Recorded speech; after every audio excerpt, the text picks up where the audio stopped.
দেখেন আমি ভিডিও করতে করতে হঠাৎ করে এই কলটার দিকে আমার চোখ পড়ে গেছে। মানে মাছ ধরার জন্য কখন আপনারা এই নামবেন, সাগরে নামবেন? মাছ মাছ কম কাকা, মাছ কম। এ যেন এক চোখ ধাঁধানো গ্রামীণ দৃশ্য। শহরের মাঝে এ যেন এক টুকরো ভালোবাসা। এখানকার মানুষের ভালোবাসা আপ্যায়ন নিয়ে আজকের ভিডিও থাকবে। ধন ধন্যে পুষ্পে ভরা আমাদের এই বসুন্ধরা, তাহার মাঝে আছে সে যে সকল দেশের সেরা। আজকে আপনাদেরকে দেখাবো এখানকার জেলেরা কীভাবে তাদের পরিবার নিয়ে থাকে এবং তাদের জীবন কাহিনী। তারা ভোর কয়টা বাজে উঠে এই সামান্য মাছ ধরে তাদের জীবন চালায়। চট্টগ্রামের উপকূল ঘেঁষা ঐতিহ্যবাহী এলাকা আক্রমালী সাগর পার বহু বছর ধরে জেলে সম্প্রদায়ে বসবাস ও জীবিকার অন্যতম কেন্দ্র। এখানকার মানুষের জীবন সাগরের ঢেউয়ের সঙ্গে অতপতনভাবে জড়িত। বংশ পরস্পরায় তারা সাগরের মাছ ধরে জীবিকা নির্বাহ করে আসছে। এই সাগর পাড়ের জেলেরা শুধু মাছ ধরে থেমে থাকেনি, তারা উপকূলীয় অর্থনীতি, মাছ বাজার, শুটকি শিল্প এবং সামুদ্রিক মাছ বাণিজ্যের গুরুত্বপূর্ণ ভূমিকা রেখেছে। এক সময় কাঠের ছোট নৌকা আর হাতে বানানো জাল ছিল তাদের একমাত্র সম্বল। ঝড় বৃষ্টি জোয়ার ভাটা অপেক্ষা করে তারা প্রতিদিন ভোরে সাগর পাড়ে দিত। আবার সাগরই ছিল তাদের একমাত্র কর্মস্থল। কাকা ভালো আছেন? এই আল্লাহ রাখছি কোনো রকম। আর বালার কিলা মাছ টাছ নাই? মাছ মাছ কম কাকা, মাছ কম। এগুলা কি প্রস্তুতি নিতেছেন নাকি? হ্যাঁ এই যে এগুলা কাজ শুরু করছেন যে জালের, হ্যাঁ। কি মাছ ধরবেন কবে? যাবেন কোন সময়? জামু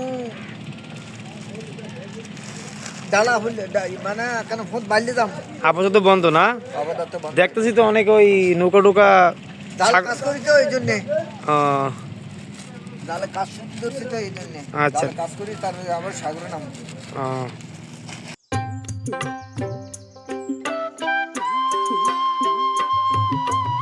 আসসালামু আলাইকুম।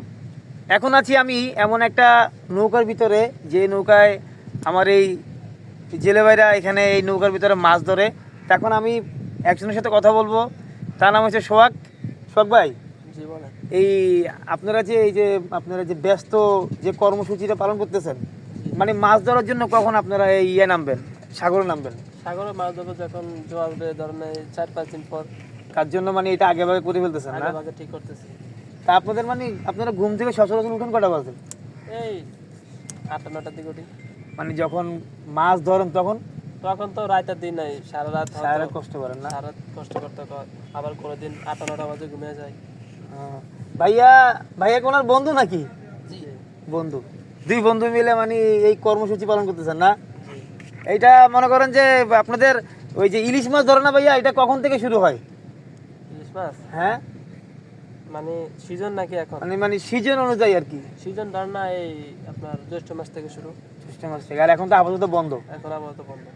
ঠিক আছে, ইলিশ মাছের সিজন নাই। বুঝতে পারছি। বাংলার উপকূলবর্তী জনপদের জেলেদের জীবন এক সংগ্রামী ইতিহাসের নাম। এই ইতিহাসের সঙ্গে জড়িয়ে আছে আকরামালী জেলেদের নাম, যারা প্রজন্মের পর প্রজন্ম ধরে সাগর ও নদীর সঙ্গে লড়াই করে জীবিকা নির্বাহ করে আসতেছে। তাদের পূর্বপুরুষরা ছোট নৌকা ও দেশীয় জাল দিয়ে নদী ও সাগরে মাছ ধরতেন। তখন মাছ ধরা শুধু জীবিকা নয়, ছিল একটি সামাজিক সংস্কৃতি। কর্ণফুলির চাম্পান মাঝি আমার মন কারি নিল, ওই যে একটা গান আছে না, কর্ণফুলির চাম্পান মাঝি আমার মন কারি নিল। এই সেই চাম্পান, এই চাম্পানটা নতুন কাজ চলতেছে অবশ্য। এখন পর্যন্ত আপনার ওই সাগরে নামায় নাই।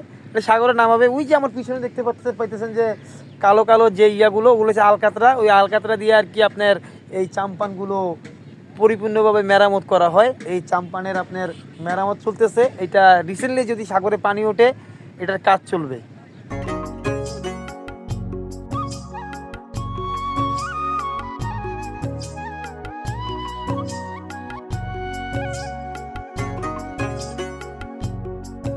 দেখেন আমি ভিডিও করতে করতে হঠাৎ করে এই কলটার দিকে আমার চোখ পড়ে গেছে।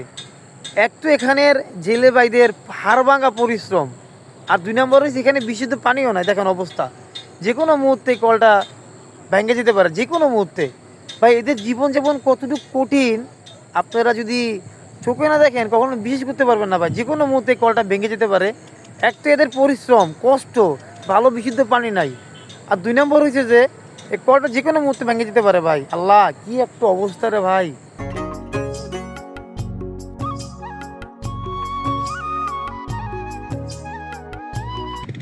এই সোহাগ ভাই আর রাশেদ ভাই কিন্তু পারতো ভালো চাকরি, ভালো জীবনযাপন করতে, কিন্তু তারা ভালো চাকরি, ভালো জীবনযাপন না করে পরিবার পরিজনের জন্য তারা এই মাছ ধরা পেশাকে বেছে নিয়েছে। দেখেন, আজকে যদি ওনারা মাছ না ধরতো, আমরা সাগরের মাছ খেতে পারতাম না, ভালো মাছ খেতে পারতাম না।